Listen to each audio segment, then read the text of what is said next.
All right, fam. Today, Luke 18, Mark 10, Matthew 19 and 20.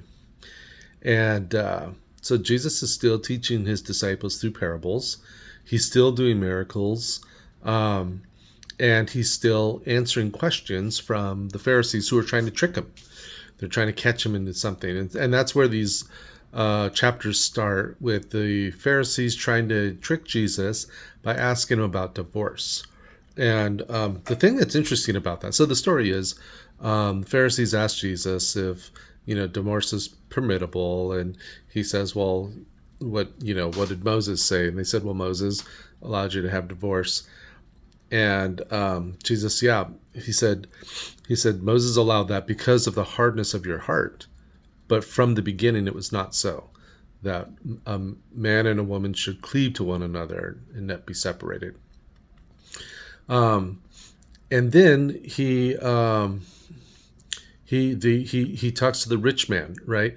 And the rich man wants to know how he can have eternal life. And Jesus says, "Well, follow all the commandments." He's all done that, and says, "Okay, well, now sell everything you own." And then scriptures tell us that he went away sad because he was very rich. And then it ends with not a parable, but with Jesus healing blind man. And the in Luke and Mark, it identifies one of them as Bartimaeus. In Matthew, it says there's two blind men that he healed. But in both, in all three, the point was that when the blind man heard that Jesus was coming, Jesus, he was calling out to Jesus, "Son of David." And so Jesus was like, "Bring him to me." And so they brought the blind man to him. And the blind man tells Jesus that he knows that he's the Son of God. And so Jesus tells him, he heals him and says that his faith has saved him. And so what all of these tell me is that God is a personal God who engages with us in a way to show us his compassion and his grace.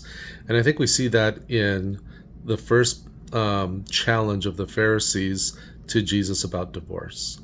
So God has a standard for marriage. And the reason why there's a standard for marriage is because marriage is used as a picture of between God and his people, the church. But because of the hardness of our heart, God allows, under very strict and few circumstances, a violation to that.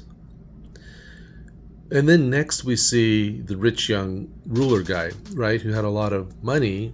And for him, Jesus held him to the fire and said, it's all in. It's all in or it's nothing. And he went away sad. And then third, with the blind man, and he heals him. He saves him because of his simple faith.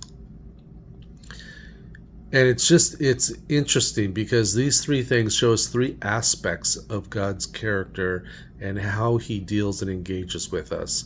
In one, he understands our frailty and makes accommodations for us out of graciousness. In another, he says, this is an all-in proposition, and you have to be fully committed.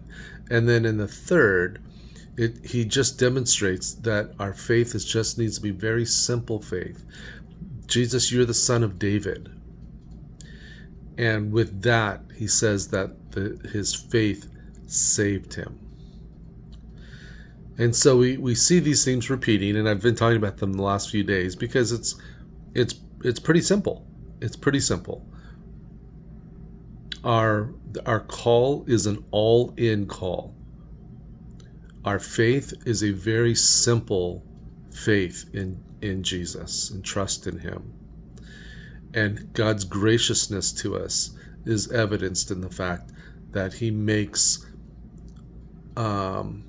certain condescensions for us. Condescension is not the right word, but he allows certain things in us because of our frailty. That's the gospel, and that's the God we serve.